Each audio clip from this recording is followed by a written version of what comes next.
So greetings, everybody, and welcome to City Lights Live, the online edition of the City Lights events calendar. I'm your host, Peter Maravellis.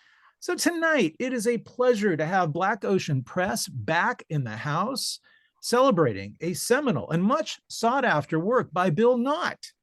It's titled The Naomi Poems, Corpse and Beans. Black Ocean is an independent publisher of poetry, fiction, multimedia, and translations. It was founded in 2006 by Janaka Stucky and Carrie Olivia Adams. They have published books by Anais Duplan, Elisa Gabbard, Brian Henry, Nathaniel Mackey, amongst many others. And they have, of course, exquisite taste, and it is always a pleasure to be hosting them. The Naomi Poems was Bill Knott's first book and was written under the pen name Saint Geraud in reference to the fictional persona of a virgin and a suicide. The Naomi Poems received a great deal of critical acclaim and brought Bill Knott to the attention of numerous poets, writers, artists, filmmakers, and musicians. Included in the list of devotees are James Wright, Jim Jarmusch, Mary Ruefle, Thurston Moore, Denis Johnson, amongst others. First editions of the Naomi Poems have become treasured collector's items and attract a premium price on the internet. Black Ocean has done a great service bringing this book back into print in an affordable edition for the first time in almost 60 years. The new edition features an introduction by Richard Hell. Bill Knott was born in Carson City, Michigan in 1940 and died in Bay City, Michigan in 2014. He published 11 full-length books of poems during his life and was awarded both an Iowa Poetry Prize and a Guggenheim Fellowship. Tonight, Black Ocean has brought together an awesome cast of readers to honor the Naomi Poems. We are delighted to have with us Kim Addonizio and Timothy Liu. We were going to have Ariana Reines with us, but unfortunately she had a flight that got delayed and could not make it, regretfully, but we still have a very full program. So our evening will be hosted by none other than Janaka Stucky himself, an amazing poet in his own right, and of course, publisher of Black Ocean. So before we begin, as is customary before each event, I would like to remind everyone we are beaming to you from the unceded ancestral homeland of the Ramaytush Ohlone peoples, aka the San Francisco Bay Area. We would like to take this moment to offer our respect to those who came before us as stewards of the land. I'd like to welcome now the moderator of our program, Janaka Stucky, to get the evening started. Thanks so much for joining us, everyone. A pleasure to have you with us, and welcome to City Lights. Thank you, Peter, and thank you to City Lights for hosting us for the release of this book, which is very personally meaningful to me. And I'm really just so delighted to have Timothy and Kim here for a variety of reasons, both as an admirer of their own work and for their relationship and interest in Bill's work as well. And thank you to all of you for joining from wherever you all are around the country and possibly the world. As much as I love doing in-person events at City Lights, and I love an excuse to fly to San Francisco, and it's such a thrill to be up in the poetry room. It's also just really cool to do an online event and have the opportunity to interact with people in many different locations all at once. So thank you all for joining. I'm going to kick things off talking about the not just the book, but my relationship to Bill and the reason why we're publishing this book. I studied with Bill as an undergrad at Emerson. I entered Emerson thinking that I wanted to write the next great American novel, and I was a fiction enthusiast and an aspiring fiction writer.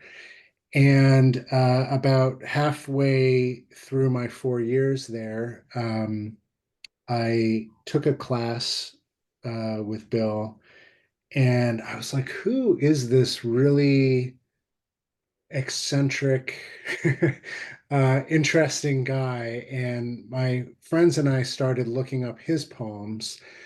And when I found a copy of the Naomi Poems in the Emerson College Library and I read it, it really just kind of like I mean, we say things blow our mind, but it really changed the way I thought about what I could do with poetry and what contemporary American poetry could be. I wasn't really a reader of contemporary American poetry at that point. I was reading a lot of um, like German romantics and maybe some modern American poetry, which wasn't really thrilling me. And then I read Bill's work and I thought, I'm just allowed to do this in a poem. Like this is something I can do. And I got really excited about it. And I ended up doing my senior writing project with Bill. And at the end of that time, Bill encouraged me to go to grad school.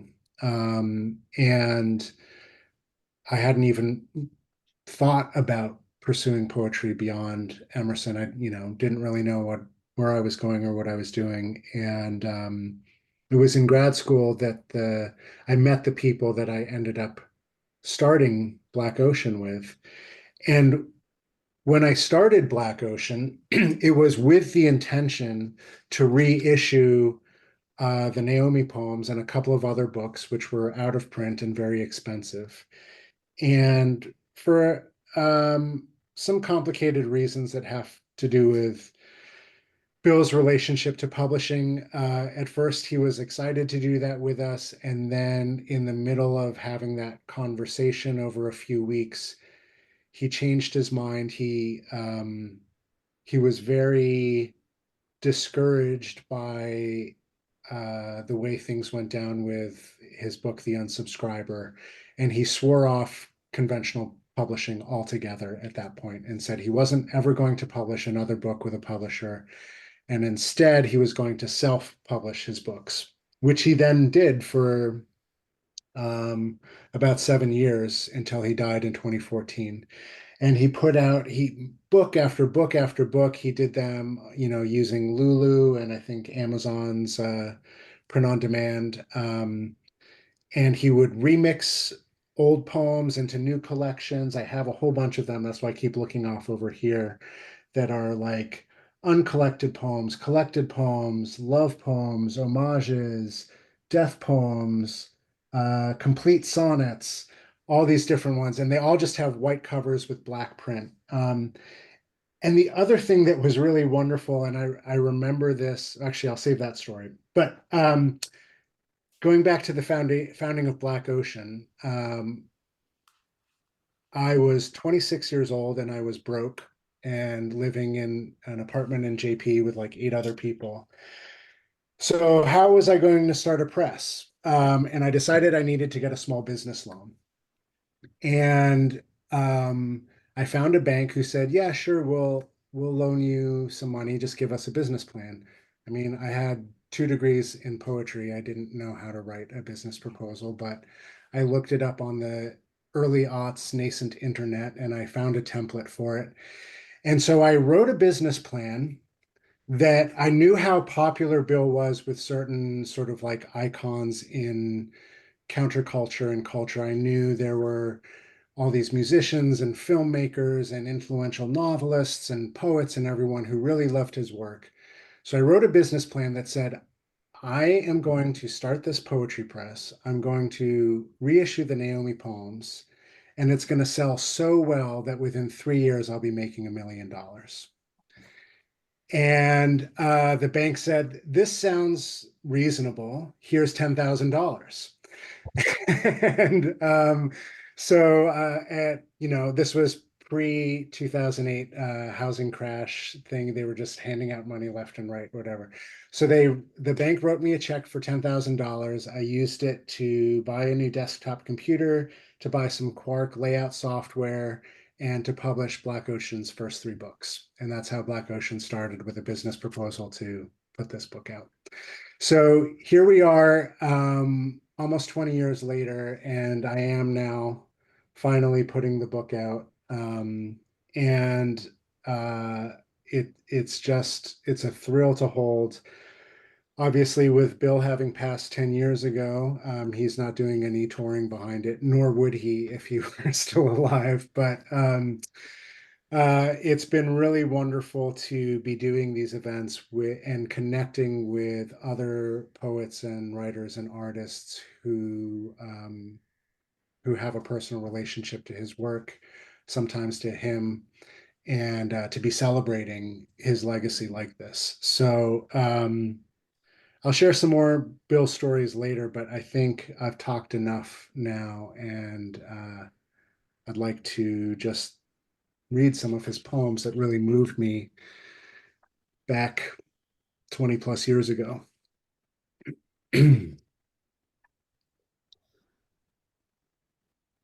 Poem. The beach holds and sifts us through her dreaming fingers. Summer fragrances green between your legs. At night, naked auras cool the waves. Vanished. Oh, Naomi, I kiss every body of you, every face.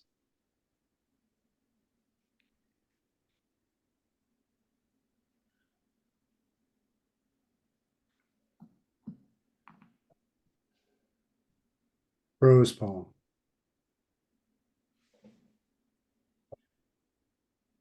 Each evening the sea casts starfish up on the beach, scattering, stranding them. They die at dawn, leaving black hungers in the sun.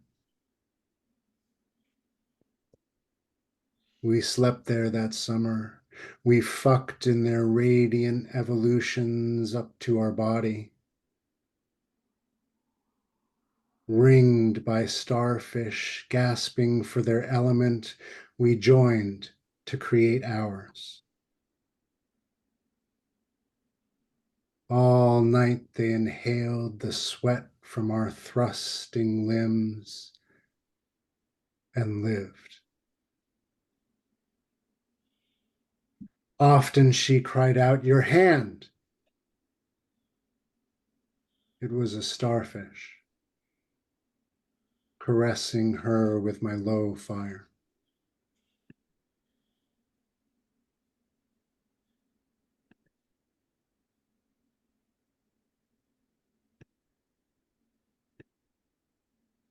Poem.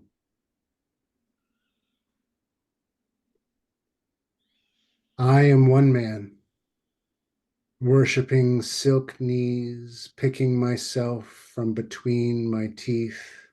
I write these lines to cripple the dead, to come up, halt before the living. I am one man. I run my hand over your body. I touch the secret vibes of the earth. I breathe your heartbeat, Naomi. And always I am one man alone at night. I fill my hands with your dark hair and offer it to the hollows of your face. I am one man searching alone at night like a beacon of ashes.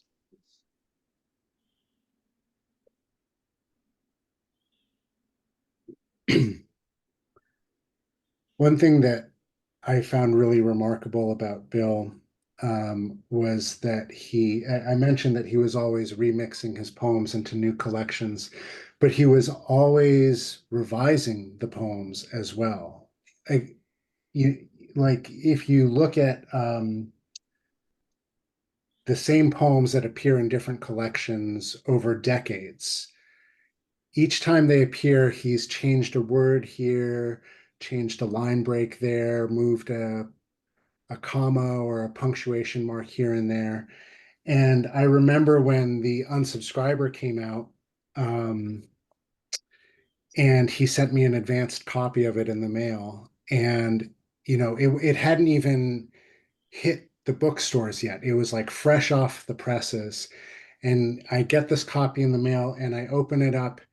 And on, like, I would say every other page, there were pencil marks and marginalia that he had by hand crossed words out, changed things, made notes just for the one copy he sent me.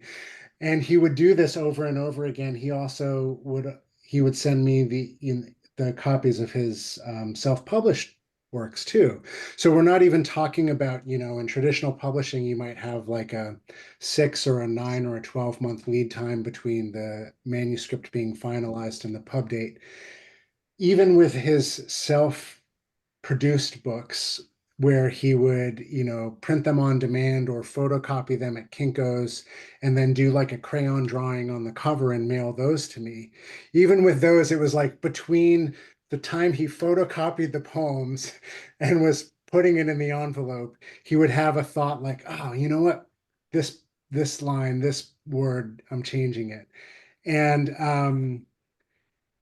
in that spirit, when Richard, Hell, and I worked on this book, and he was a true partner in the publication of this. I want to say that he his devotion to making this a real homage and a real artifact, and the scholarship he did to write the new foreword for the book, which is absolutely worth reading, was so thorough.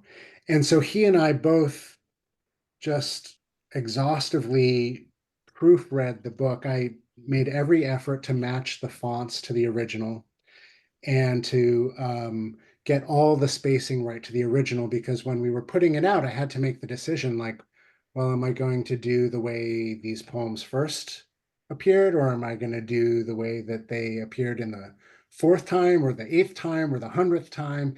And I decided the best thing to do is to really make it a time capsule and to be as faithful to the original as possible. So I was really going through, did I get every spacing right, everything like that? And yet there is a typo in it. And there's a typo in this next poem, which I'm not gonna tell you what it is. But if you ever see me in person and you happen to have a copy of Naomi Poems with you, whether that maybe we'll see each other at AWP or a reading or whatever, um, bring your copy with you, and I will make a little pencil mark, and I'll make the correction in the book for you. And if you want, you can make it yourself. Maybe we'll save that for the Q&A at the end, and then I'll tell you where it is, and you can all go into your copies and make the little pencil mark correction in the spirit of Bill.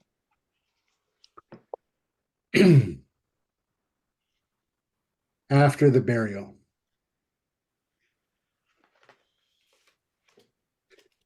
After the burial, I alone stood by till 2 workmen came to shovel the dirt back into the hole. There was some left over. The dirt she'd displaced, and they wheeled it off. Drawn, not knowing why, I followed at a distance. Coming to a small back lot, they dumped it, then left. I walked over. It made a small mound, and all around her, similar mounds. Pure cones of joy. First gifts from the dead.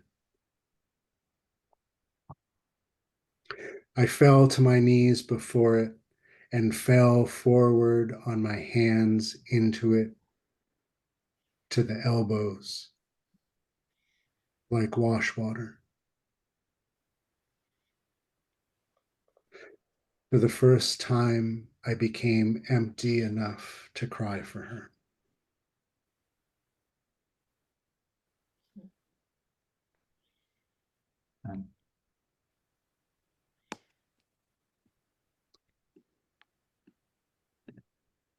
Death.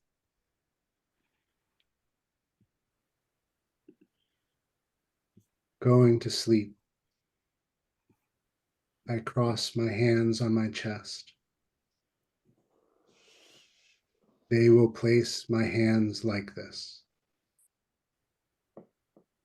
It will look as though I am flying into myself.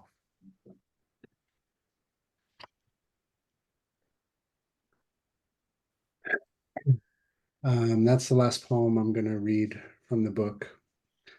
And I would love to welcome Kim Addonizio, whose poems I actually first read in a poetry workshop with Bill. So it's really exciting to be reading with her tonight. Kim is the author of 8 poetry collections, 2 novels, 2 story collections, and 2 books on writing poetry, The Poet's Companion and Ordinary Genius. Her poetry collection, Tell Me, was a finalist for the National Book Award. She also has 2 word and music CDs, and a collaboration with woodcut artist Charles Jones. Her poetry has been translated into several languages, including Spanish, Arabic, Italian, and Hungarian. And collections have been published in China, Spain, Mexico, Lebanon, and the UK. Kim's awards include 2 fellowships from the NEA, a Guggenheim, 2 Pushcart prizes, and I think a number of other honors as well. Her latest books are a poetry collection, Mortal Trash, a memoir, Bukowski in a Sundress, and Now We're Getting Somewhere was published by Norton in 2021. And her newest collection, Exit Opera, was published in just September of 2024. So with all that being said, I would love to welcome Kim Addonizio. Thank you, Janaka, and thanks to City Lights for having me. I'm really happy to be here to honor Bill Knott. Janaka, I didn't know you were going to read that poem, which was the first poem I ever read by Bill Knott. Mm, Going to sleep, I cross my hands on my chest. They will place my hands like this. It will look as though I am flying into myself. I was so struck by that poem, and that image is like just such a sort of off-center and resonant kind of image that I think Knott was just amazing at. And that perspective sort of, um that is just kind of this off-kilter odd perspective in terms of the way that he thought, or at least the way he thought in poems, which I just found so fascinating. um, and I often teach the short poem, and I think they're actually very difficult to write. You know, you might think, oh, it's easy to write a short poem, doesn't take much time, but I just find Bill Knott's poems are like little atoms that kind of break open into all these possible meanings and all these contradictions and paradoxes that I really love. So I'm a fan for sure. So I was really happy when I got invited to do this little reading and celebration, really, of this book. So I want to start with actually a poem by Andrea Cohen, who I was reading recently, and I ran across this poem of hers called "Even" after Bill Knott, and it's a very short poem again. It goes like this: "Even your neck's a pretty crime," he said to anyone running past the bulletproof room he wasn't. mm, That just seems to me somehow like essentially or quintessentially not somehow yeah.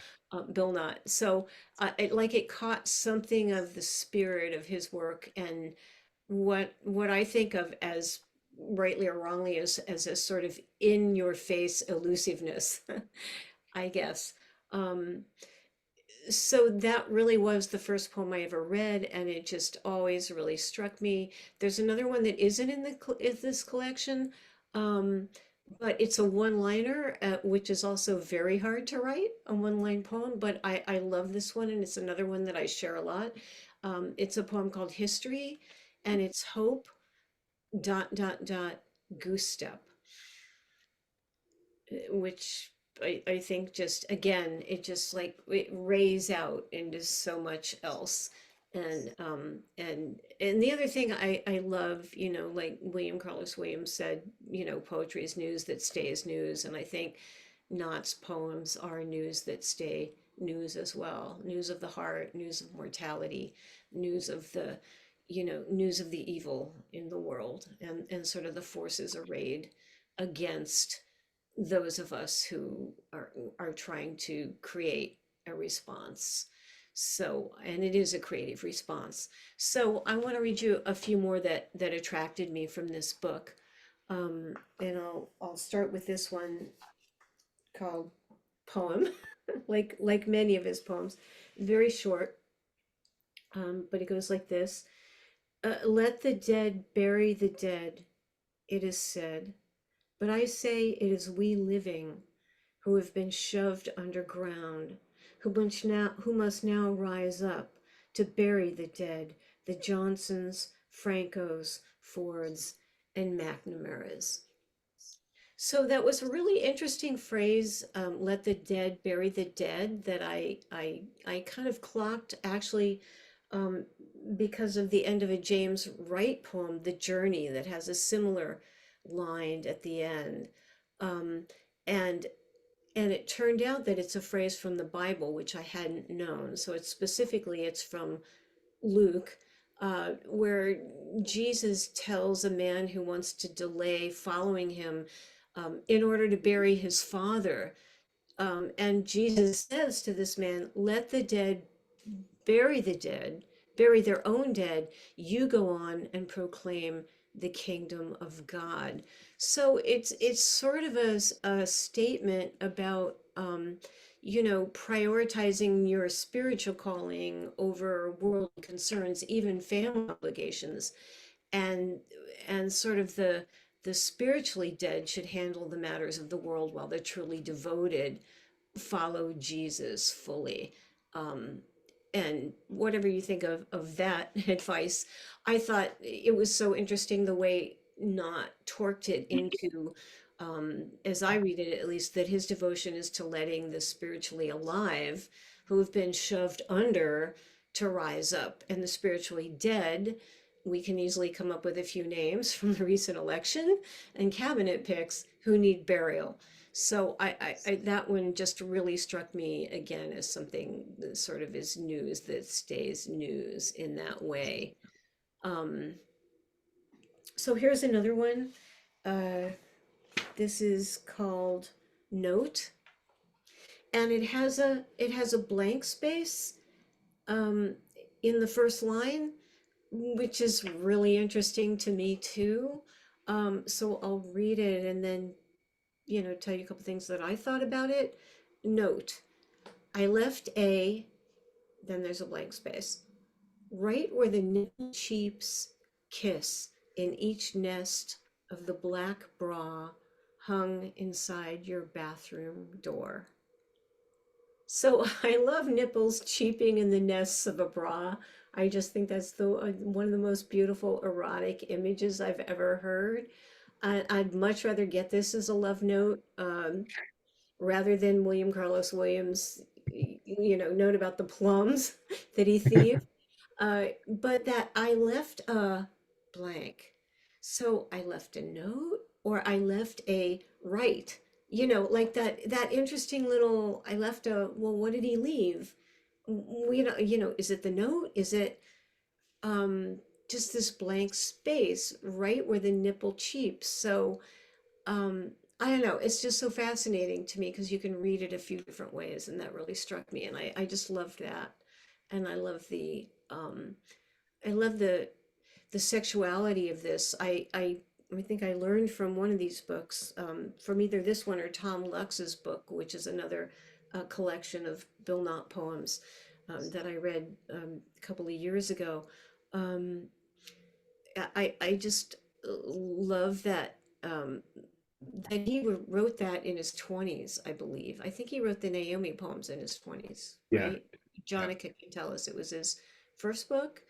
Yeah. And Yeah. so, the writings of a 20-year-old young man, full of testosterone and love and erotic feeling, I thought that was just such a beautiful, transcendent way to talk about it. So here's another one. This is called, again, Poem. I even think that's sort of subversive, to name so many poems poem and just to say, no, I'm sorry, I'm not going to name these. These are all, which makes them all in a way the same poem to me. It's like this just continuum, here's poem, here's poem, here's poem. So I feel like that's sort of a calling out to song in some way or to just utterance. Um, so this is again death, after sex, death. I don't know if there's sex after death, but this is, I think, a really beautiful, resonant poem. Again, the only response to a child's grave is to lie down before it and play dead. The only response to a child's grave is to lie down before it and play dead. So there's just so many things that come out of that, from the meaning of, from play dead, from imagining one's own death, to subverting grief, to entering into a game with the dead. And I just don't think there's anyone else who would write a poem like that about, the predictable sort of, we're in front of a child's grave and it's sad and there's probably a little angel on the tombstone and we're thinking about a life cut short. But the way he answers it is to say, to lie down before it and play dead, and to recognize one's own mortality, as well as to somehow commune with the spirit of the child. I just thought that was amazing. Um, there's another one I want to read called Hair Poem. Again, a really brief one that I read earlier. Hair is heaven's water flowing eerily over us. Often a woman drifts often a woman drifts off down her long hair and is lost. I'll just, these are so short that they can be read again. Hair is heaven's water flowing eerily over us. Often a woman drifts off down her long hair and is lost.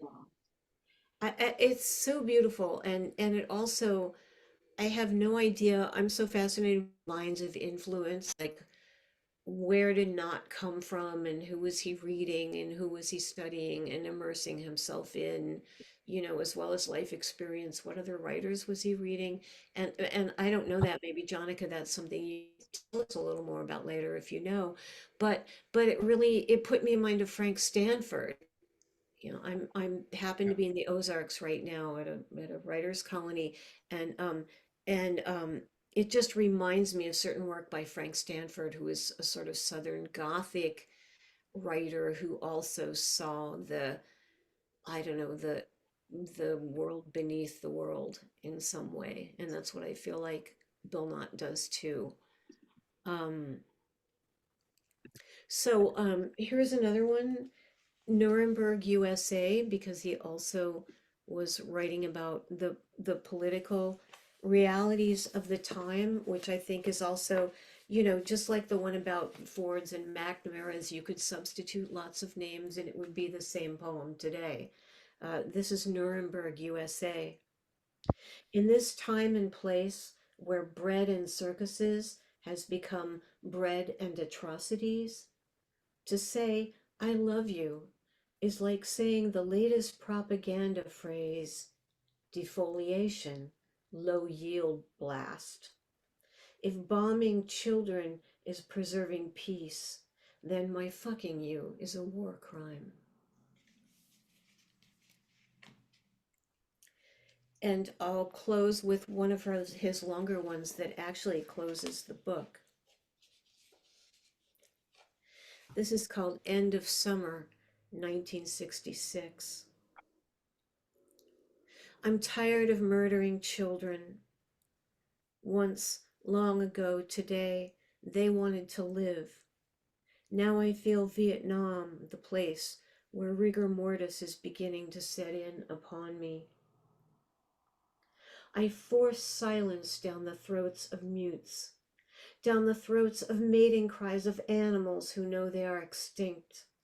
The chameleon's death soliloquy is your voice's pulse, your scorched forehead, a constellation's suicide note.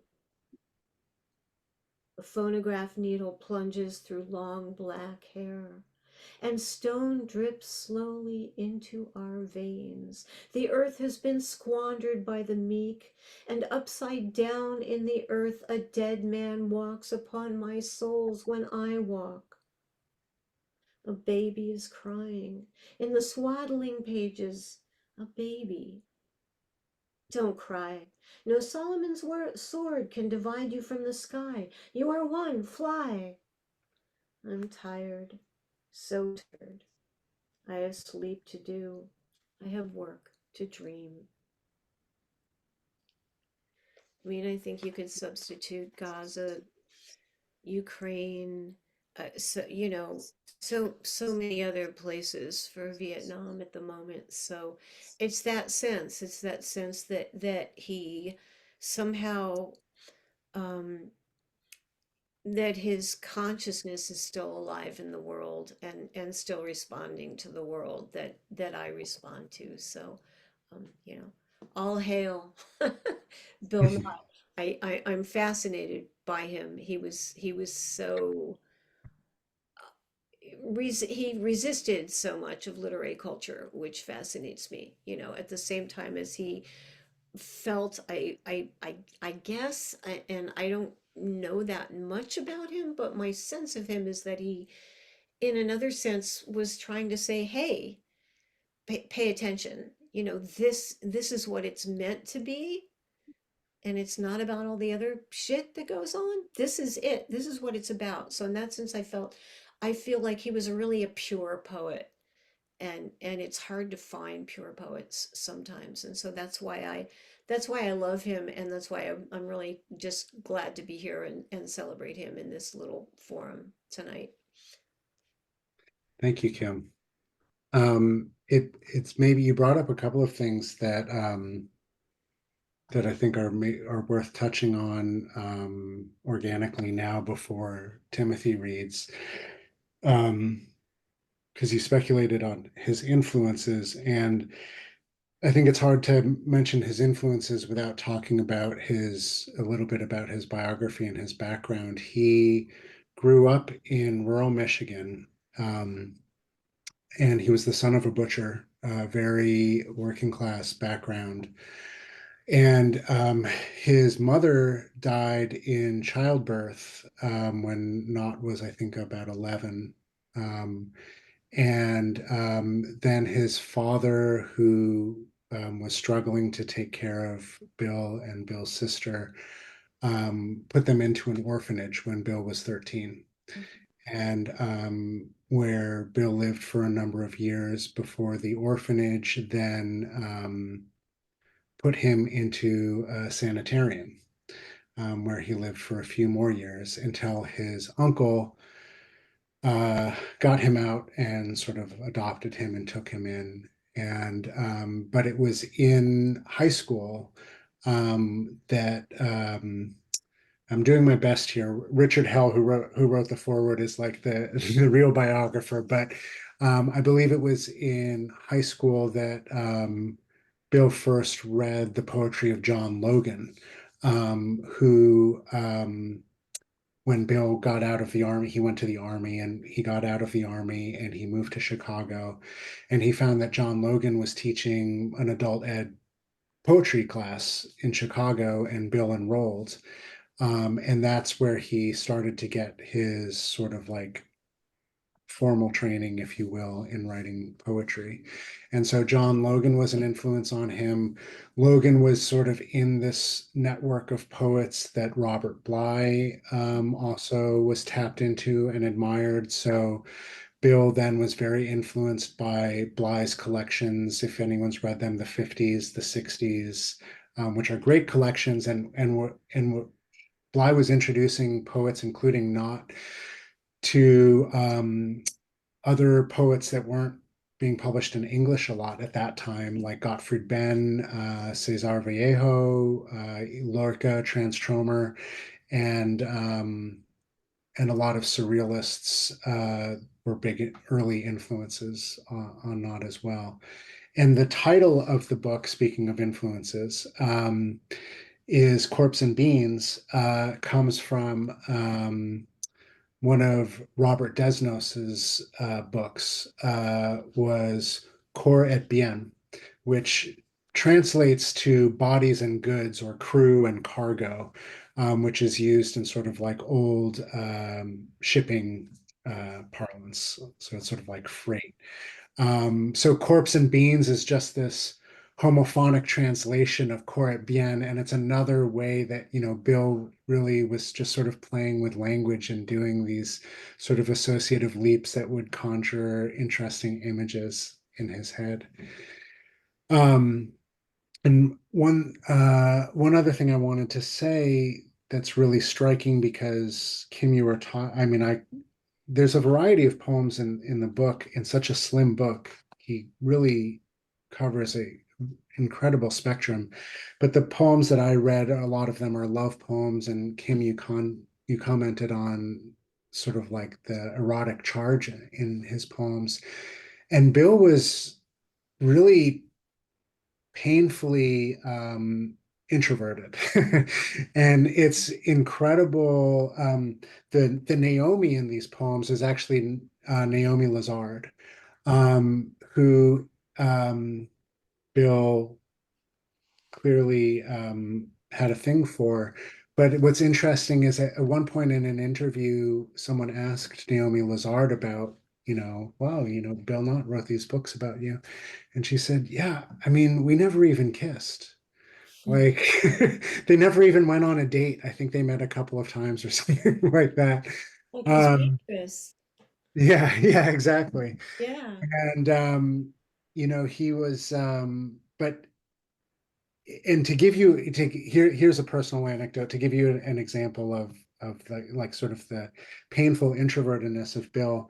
At Vermont College, when you do your MFA, they have this, where Bill also did his MFA, which is maybe why he recommended it to me. But they have the ceremony where, when you give your graduation reading, at the end of the reading, everyone lines up to give you a hug. It's like a hug line at the end of your reading. And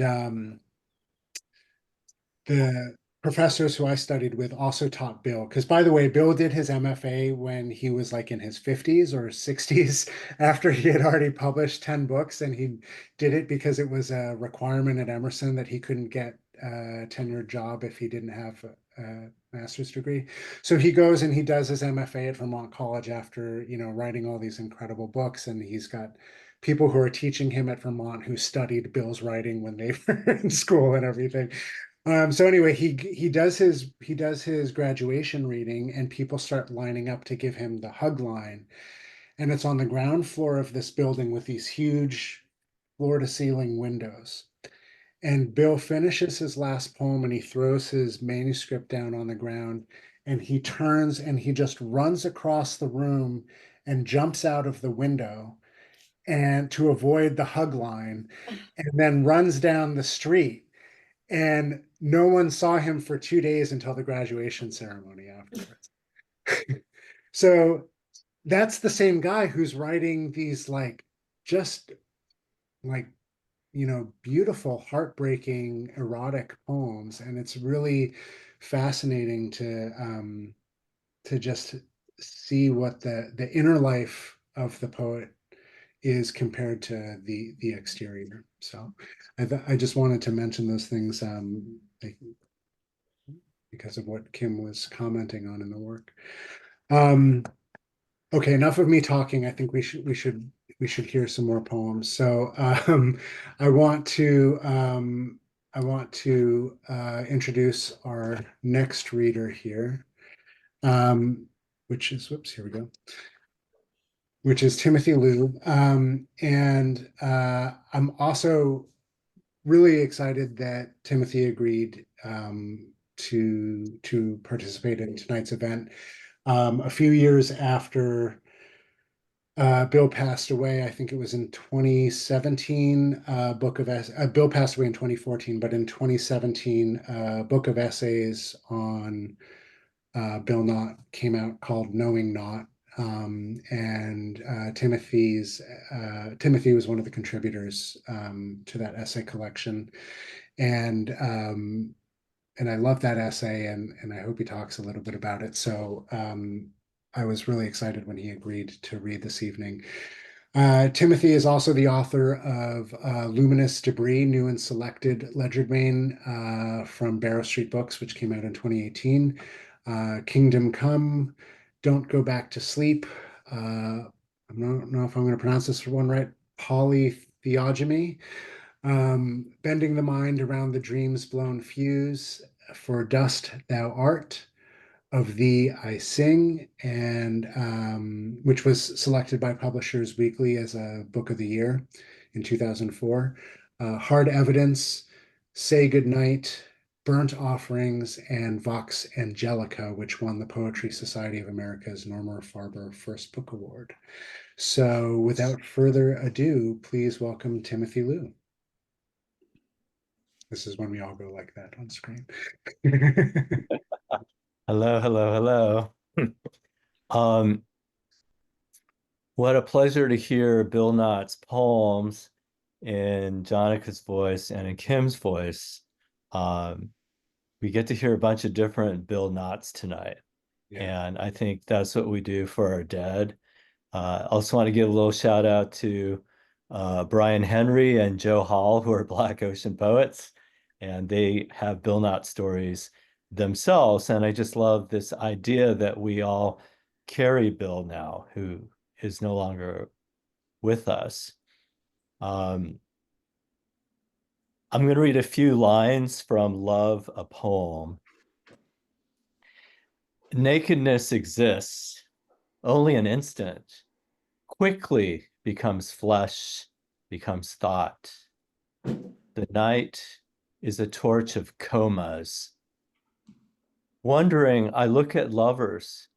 Each inhales the other's visions, and they burn deeply like a torch of comas. To read the future, gaze into your crystal asshole. To read the future, gaze into your crystal asshole.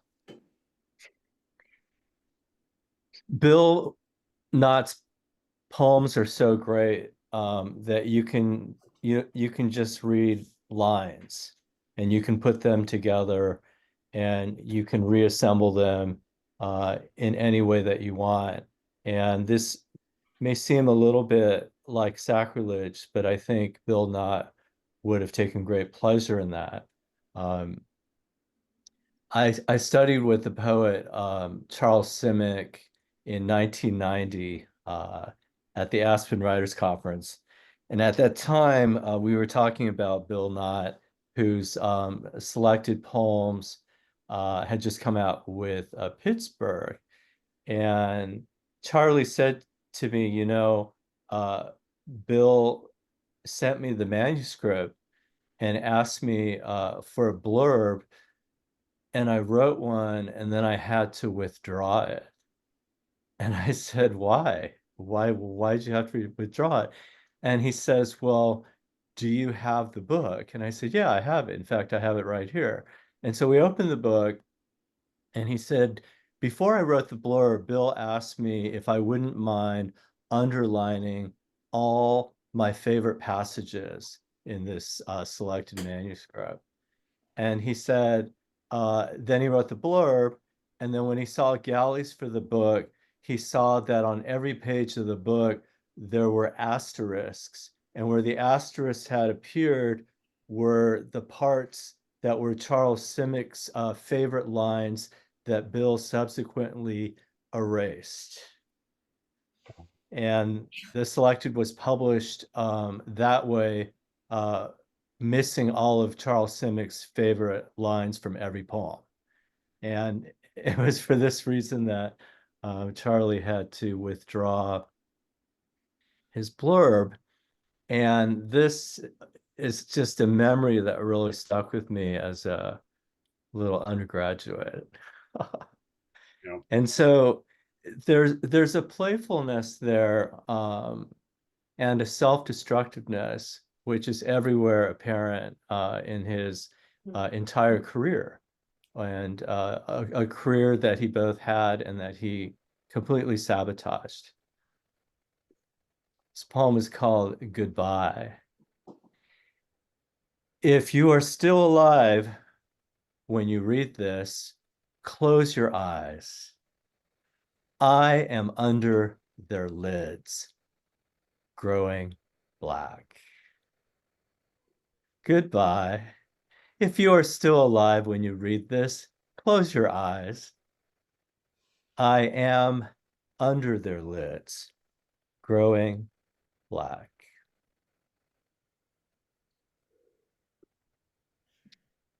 And this is to American poets, and this is in two parts. One, there's no time left to write poems. If you will write rallying cries, yes, do so. Otherwise, write poems, then throw yourselves on the river to drift away. Lipo's peach blossom, even if it departs this world, can't help us. Pound's or Williams' theories on prosody don't meet the cries of dying children, whose death, I think, is no caesura. Soon there will be no ideas, but in things, in rubble, in skulls held under the ocean's magnifying glass, in screams driven into one lightning void. Only you can resurrect the present. People need your voice to come among them like nakedness, to fuse them into one marching language in which the word peace will be said for the last time.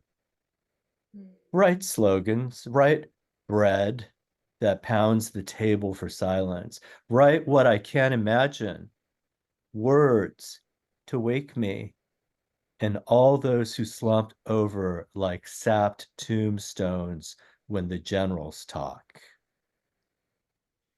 The world is not divided into your schools of poetry.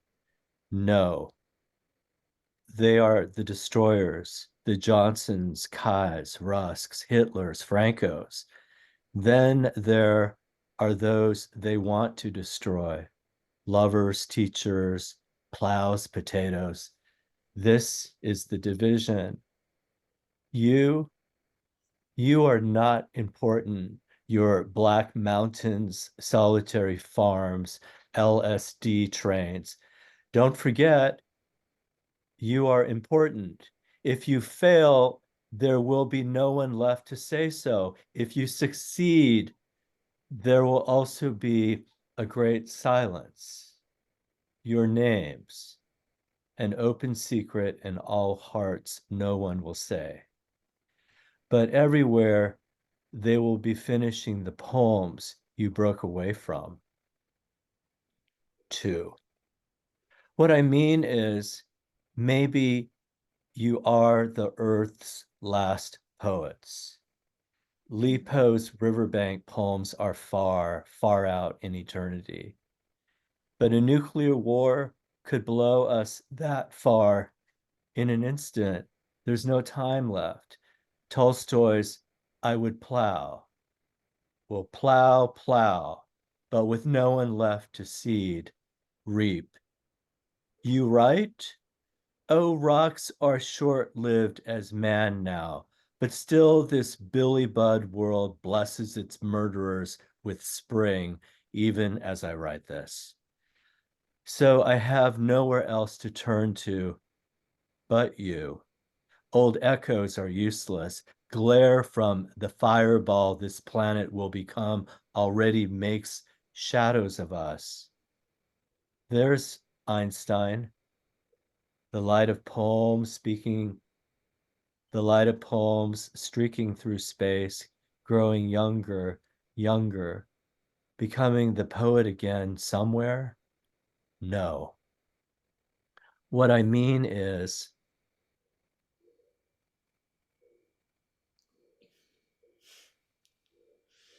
here's two poems in tandem. One of the things I really like about Black Ocean reprinting Bill Knott's debut is really respecting the way that the poems lay originally on the page. And so these two poems, one is called Mozart and one is called Footnote to Mozart. Mozart. Mozart, when you were kissing a woman's cunt, were you never afraid of kissing your own slimy, shrunken hate emerging from within? Footnote to Mozart. Why Mozart? The prodigy. He begins his art at a very early age, thus comes close to kissing his birth.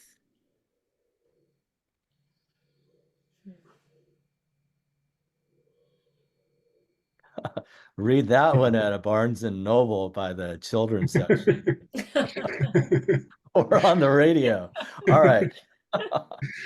Right. That's the litmus. This is another, you know, it's so funny in 2024 and Trump 2.0 around the corner. And it's shocking to me the urgency of this book, how everything comes around again. And, you know, I mean, he wrote just so many amazing poems over 5 decades. And the absurdity and the humor and the heartbreak never left him. It was in all stages of his writing. And yet what's strange to me is in this very first book, his debut, um, it's almost as if he's speaking to our time now that he's not here to see. And this is prose poem. Um, and just like there are many poems called poems in this book, there are also many prose poems. If Hart Crane could have become a communist, he'd be alive today. He would probably be to North America what Neruda is to South. His birthplace says goodbye, leaves us, is yet to be. Whooping cranes are already extinct in our pre-coital play. It's Madame Kai's menstrual period. Her whole country bleeds for the rich bitches of liberty. And blood from all Asia soaks down through the earth, drips out here to starve. India, China, please help. There is a famine here, an America famine. There's no longer enough America to feed Whitman or Poe, and I'm getting very thin. Oh, dropping bombs upon what no longer exists.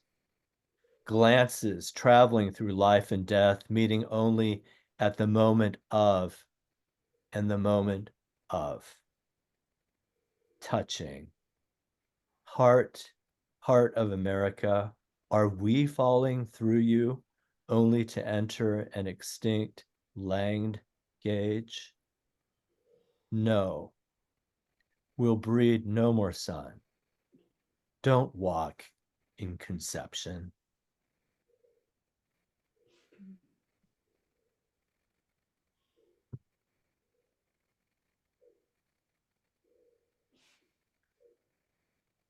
I'm going to be bad. This poem, it says it's from I don't know, which cracks me up, because it's sort of like an excerpt from a longer, perhaps epic poem. But what's funny is you can actually sing this poem to Ozzy Osbourne's song, I Don't Know, from Blizzard of Oz. I don't know, but I can't see much difference between John Ashbery or Donald Hall. All right, so that's my, you can sing the rest of this poem to yourself when you buy this book. And, you know, if you've never Googled Bill Knott archive, this is something fun you can do after we sign off tonight, and it'll keep you busy until 4 a.m. Because it's one of the most radical things I've ever seen a poet in my lifetime do, which is to really make an archive of all of their work and to make it free to the public. And in fact, the only other poet I can think of right now is the canceled Vietnamese American poet Linh Dinh, who is really a pariah. I mean, he's such a bad person. He's said so many really terrible anti-Semitic, racist, transphobic things in the last 7 years. And yet, you know, he's a poet that I keep reading, and you can also read all of Linh Dinh's work online for free because he's left the country. He lives in Southeast Asia now, and he's never coming back. He hates America. And so as a sort of parting note, he has made all his work available online for free. And I think his example and Bill Knott's are the only two that I know of. So in order to qualify, you have to have, your name has to be a spondy. So it has to be like 2 stressed syllables.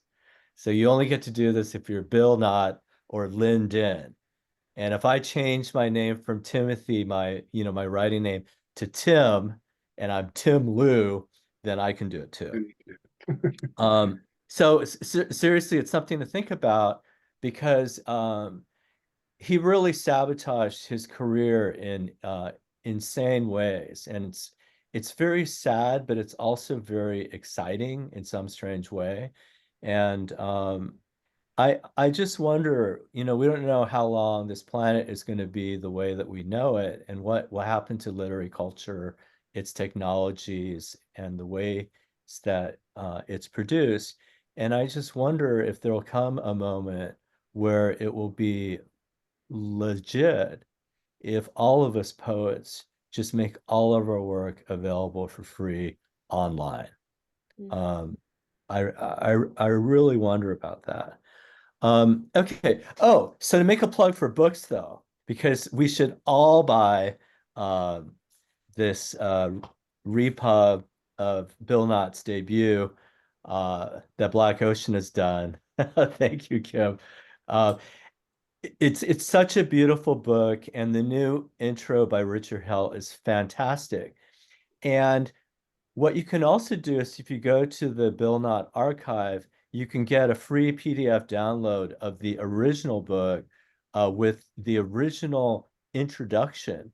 And I think it's really fun to sort of compare what someone would say about Bill Knott's work now compared to when this book was first published in 1968. And one of the things that we do know is, by making all of his work free online, it's made the physical copies of his books, as Janaka has mentioned, you know, $100, $500. It's just like, really, because these objects are so rare. So I do want to take a brief moment tonight before we read the final poem of Bill's and we jump into our Q&A. I just want to show you 2 holy grails. I mean, the first one is the holiest of all the holy grails. So this is Dropping Sylvia Plath on Hiroshima and Other New Poems, 2004 to 2009. And I am holding the only copy that exists on this planet. Unless, Janaka, you have one, you'll have to tell me. I don't have that one. Right. And he did another printing of this where he changed it to Dropping Sylvia Plath on Hiroshima and other poems. And he dropped the word new and he expanded it from, I have the 208 pager, he expanded to a 506 page edition. Now, the thing is, I've never seen it, so I've only seen a cover of it. So it's also like one of these very elusive things. But on the very end page, this is so cute, right? Published by the author. And if you see there, the date is this edition, September 2009. And this is what no one knows, because if you go to his archive, there is a PDF of the 2010 version. So this is actually the prototype. There's even one of Bill Knott's paintings on the back of this book. And, you know, it's just funny, right? So many technologies have come and gone. And I think it was in the 2010s when he was moving away from the saddle staple chapbook, right? These small books that he produced that many of us have. There's this, I don't even know if Lulu is in existence anymore, but when he discovered Lulu, he started making all of these beautiful soft cover, perfect bound paperbacks that often were hundreds of pages. And many of them actually had a work of art of Bill's on the back that was completely unexplained. There's no note about it inside the book. And so those are truly beautiful objects to have. And all of them are fairly rare now. And so you can really go to town trying to collect Bill Knott's physical objects. And that was the essay that I contributed to Knowing Knott, was sort of talking about all the different things that I have collected. You know, before I met Bill, well, I never met him in person. And so, Janaka, I mean, I'm gonna hunt you down at AWP after our Thursday night reading at Bar Henry, and I'm gonna treat you to drinks, and I want you to tell me stories about Bill. But what I'll say is, after meeting Bill Knott on the page, I think I first met him in Leaping Poetry, that little anthology that Bly did. It's where I met John Wieners. And then, you know, and then I went to the Aspen Writers Conference, and Charlie Simic told me a lot about Bill Knott. And later I would meet Bill in my mailbox. And I think over the course of 15 years, he probably sent me 60 to 80 chapbooks that he made. And as Janaka mentioned, black and white covers that are then hand colored with felt markers and crayons, right? And, you know, I think at least a dozen of them, he would inscribe them to me with the following sentence. He would say, for Timothy, whose poems I wish I had written. And I thought for sure this is just something he said to everyone, but devotees of Bill Knott, we all get together and we pass around our little chapbook collections. And in fact, he inscribed very different messages to very different people. And when you see some of these chapbooks come online, secondhand copies, such as copies he sent to Louise Glick, you can sort of see what he wrote to her. And it's just very funny because a lot of these places like A Books and, you know, my brain is blanking, that they'll actually, like Biblio, right? They'll actually tell you what he inscribed. So this is another thing. If I were a little bit more OCD, I would be on it. I mean, I would really think that would be an amazing thing to collect. Like, what were all the little things that he said to poets across America? So this is another reason why, Janaka, I have to find you. I mean, let's bring our Bill Knott chapbooks, right? And just sort of, you know, sit with them. So the other little grail is Mary Carr's Ass and other selections for my prose writings. This, at once upon a time, you could buy, you know, for like 12 or 15 bucks on Amazon. And I taught a grad class about actually 13 years ago when Bill Knott was still alive. And this was one of our texts. And we read sort of like Laugh at the End of the World. And then we read this book of prose. And now you can't find it. You can't even find a used copy of it. And I don't know if there's a legal matter if Mary Carr got upset, but if you actually read the book, he's actually talking about Mary Carr almost as if she were like a Mary Magdalene. And the ass in the essay is actually a donkey. And so there's something about the passion weak in this essay. But anyways, you know, isn't that just ridiculous? So if you're going to write books like this, you are definitely canceling yourself, right? Which, right? I mean, there's like a price tag on there, right? You don't get to be Bill Knott. All right, so this is the last poem, and then we're going to open up for Q&A. So this poem, The Wasp Poets of America, for Richard Deutsch. The poets cry, retirement, to be a good gray. The shriek-plumaged muse of America slices down and garlands those who resemble vaults.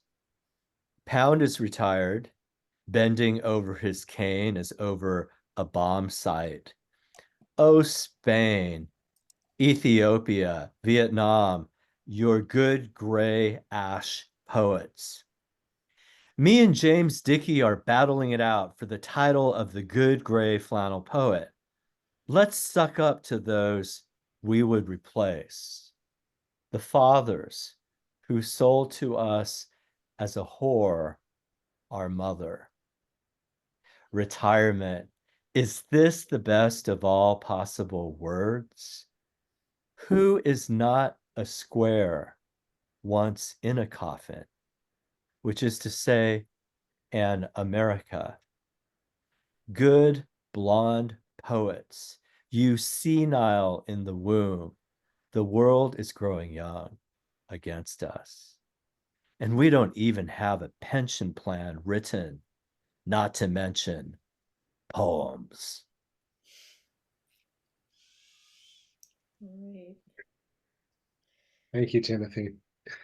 It's when you started talking about the inscriptions.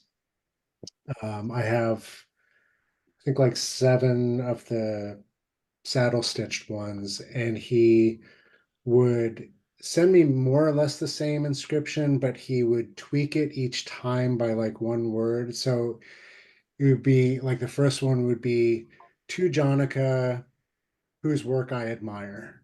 And then the next one would be like to Janaka, a young poet whose work I admire.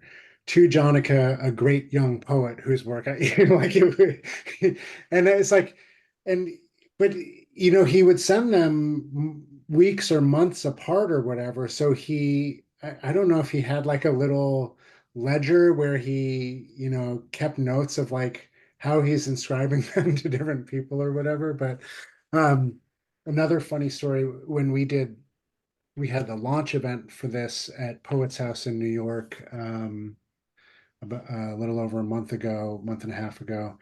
And Rob Arnold, who's the director at Poets House, was also a former student of Bill's.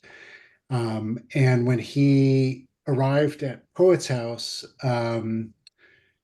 he was like walking around and getting a lay of the land and everything. And in one of the areas in the library, they have these computer banks, and they were using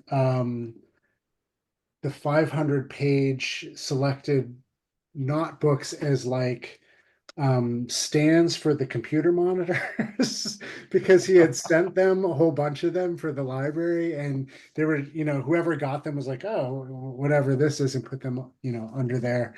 And I was like, what are you guys doing? Those are like worth $500 each. And they're just like using them to prop up the computer monitors anyway.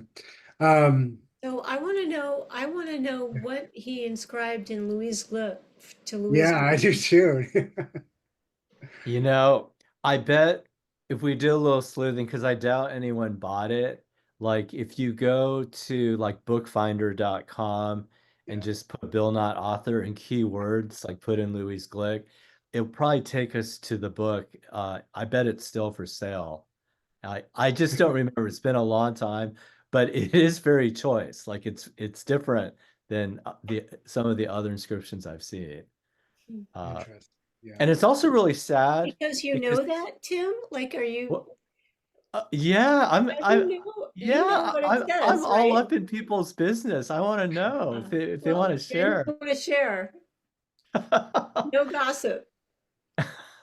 So the thing is, I mean, I remember because Louise Glick was alive when she sold those, and she sold them, put them on, it landed in the hands of an antiquarian bookseller like within a year after he had mailed them to her. So she didn't want them. Hmm. And that to me seemed kind of sad too, right? That in a way this was such a private transaction for him to send it to her, and she just like, didn't care. Hmm. She could have at least like razored out the page that had the dedication before she put it out. Yeah, Yeah. Like that. yeah. Yeah. Yeah. Just to like share a story about Bill Knott's generosity. One day, this is a while ago when I was teaching at Bennington in the low res for 8 straight years. Like the 5th year I was there, Bill Knott just mailed me at Bennington, like during one of these 10-day residencies, a cardboard box. And it had like, I'd say 60 or 80 chapbooks in it. Wow. And he just said, please give them out to all of your students and everyone there. And I did.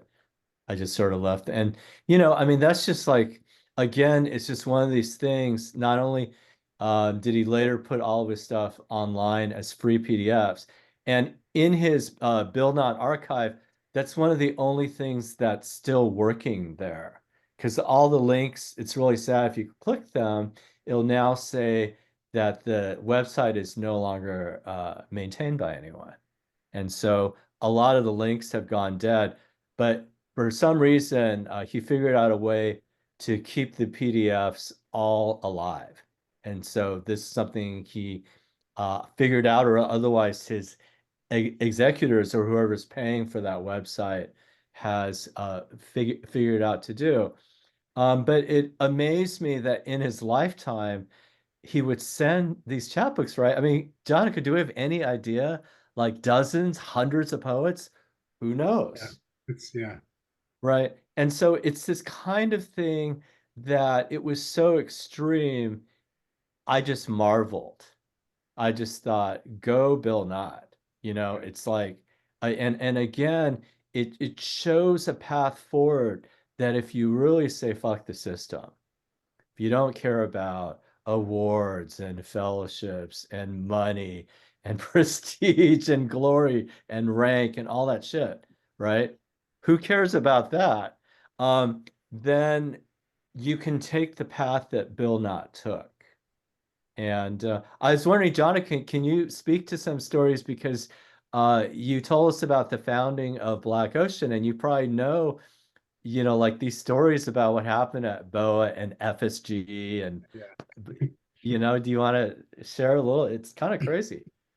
I mean, it was for him, I think the last straw was the unsubscriber with FSG. And it was a combination of two things. There was a unfavorable review that came out that for some reason upset him more than I think some other reviews did. And Jonathan Galassi at FSG was a big Bill Knott fan. And when the unsubscriber came out, they gave it the full hardcover treatment. Um, but then it didn't sell well and it got remaindered. And when it was remaindered, it was, um, I think to someone who clearly, as Timothy just described, was cared more about people getting their hands on his book than he cared about any royalties or sales figures or whatever. And he just said, like if this book hasn't even been out that long and the publisher is just pulling these copies and they're going to destroy them if I don't buy them. I just screw publishing. Like I'm going to do it my way now. I don't ever want to deal with another publisher again. And it was, it was hard for me because it was literally one week we were talking about when's this book going to come out, and then the next week he's telling me about this exchange he had with FSG and how he's just sworn off publishing. And then he went full tilt in the other direction. And I honestly, I think, the world benefited from it, for all the reasons that Timothy just outlined. We have these online archives, his poems are everywhere. And, as much as it was really cool to get the unsubscriber from Bill, it was way cooler to get all these felt marker, crayon drawn things. And yeah, and it wasn't, I was talking with Richard about this too, because Richard Hell was known to be a fan of Bill's work. And there's an interview that came out, I think around 2011 or something, where the interviewer asks Bill about Richard Hell liking his work, and Bill kind of dismisses Richard as like some rock and roller or something like that. And and we were talking about that, and I said, well, I honestly, it was just his way. Like, I don't think he actually was dismissive of you. My guess is he had actually read some of your work and probably somewhere deep down inside appreciated that you appreciated his work, but there was this impulse, like that Simic impulse that you described, where it was like, as much as he wanted to be read, as soon as he was adored, he had to torpedo that in some way. And I remember when I was in his workshop, Sonic Youth came to town and played down the street, and a couple of my friends and I went to go see Sonic Youth. And when they come up on stage before they start playing, Thurston Moore says, "It's great to be here in Boston. We're just down the street from Emerson College, where the greatest living American poet Bill Knott teaches." And then they went into playing their set.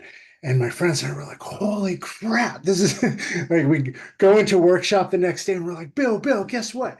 We went and saw Sonic Youth last night, and Thurston Moore gave you like this big shout out before, and Bill was like, only like obscure musicians are into my work, or, he was like immediately dismissive of it, and not in a cheeky way, like it irritated him, and he was, and is this fascinating tension of he wanted to be read, but any accolades he received were just like, they were like anathema to him in some way.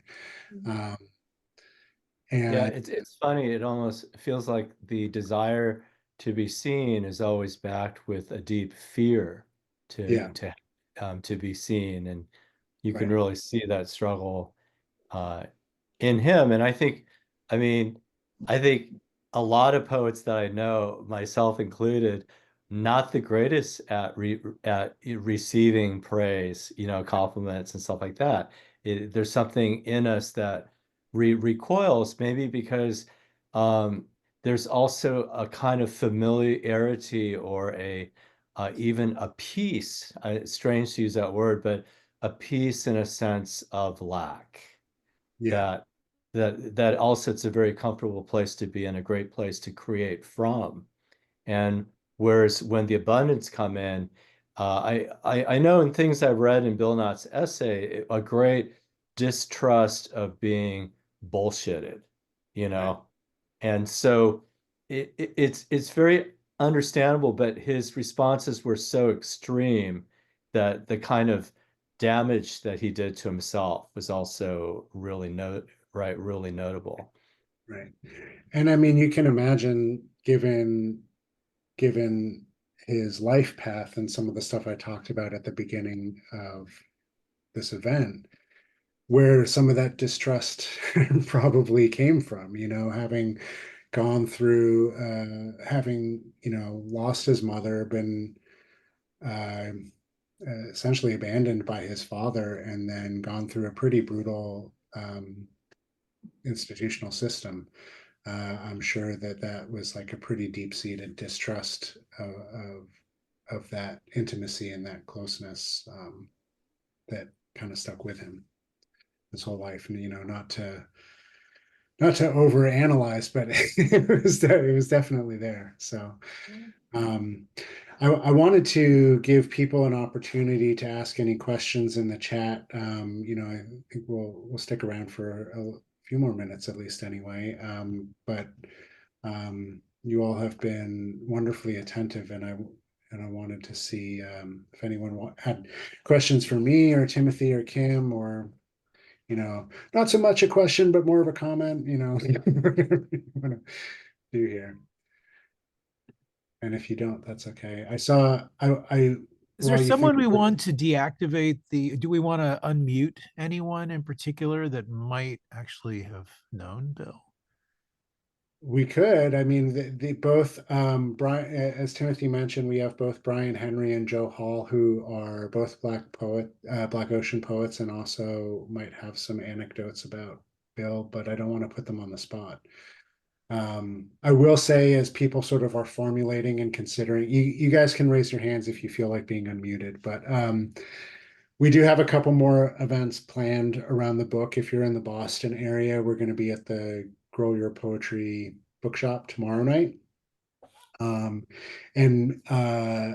Ben, who was on but had to drop a little while ago, he is hosting an event in Chicago on January 15th. And Ben's going to be reading, as well as Black Ocean's co-founder Carrie Adams, Nate Hawks, Kathleen Rooney, Adrian Sobel, and Evan Williams will all be reading at the Whistler in Chicago on January 15th. And then we've got some other stuff in the works that we're still waiting on nailing down dates for. Joe and Brian have demurred from being unmuted. And if no one has questions, that's okay. I know we've been on for a little while. But Joe, I think you're a great bullshitter. So if you want,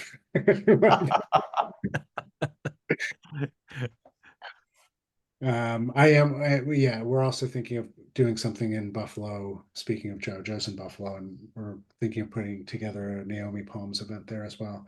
And I'll say Robert Fanning, who's Bill's executor, who's also a teacher and a poet. We're working with him on doing Knights of Naomi next, which will come out in a couple of years.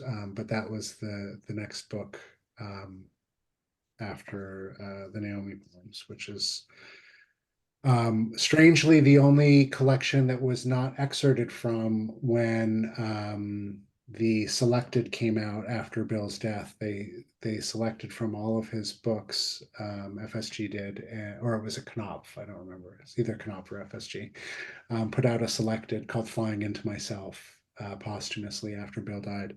And they didn't excerpt Knights of Naomi for some reason. So we're going to be, that's the one. So we're going to be reissuing that in its entirety, which is another kind of rare artifact. Also, I thought I'd just mention, as an editor and publisher at Saturnalia Books, we did a collaboration with Bill Knott, Poems, and Star Black's images, his books, Stigmata, Errata, etc. And after that, 3 years later, they switched roles, and we did a collaboration book with Star Black's poems and Bill Knott's art. And they're the only two poet artists who've ever changed roles and each did a collaboration book with us. And so those are all in print, and we're really grateful to have had the chance to publish them. And those are really cool books. Star was at the event we did in New York, and it was really great to talk with her and just have her there. And yeah, those are really cool books. I definitely recommend people check them out. I see Tim asked a question about Bill's notion of the sonnets. So I went and grabbed from my shelf of Bill Knott books. This was one of the ones he put out, Complete Sonnets, again with one of his paintings on the back. And I don't know. I don't know how to answer the question. I can't speak authoritatively on them, other than to say that he approached the sonnet like he approached all other types of poetry. So you can see he has some very traditional sonnets and then some experimental sonnets. One of the classes I took with him as an undergrad was a forms of poetry class, where he had us write sonnets and villanelles and sestinas and all sorts of fun stuff. And I think he admired them for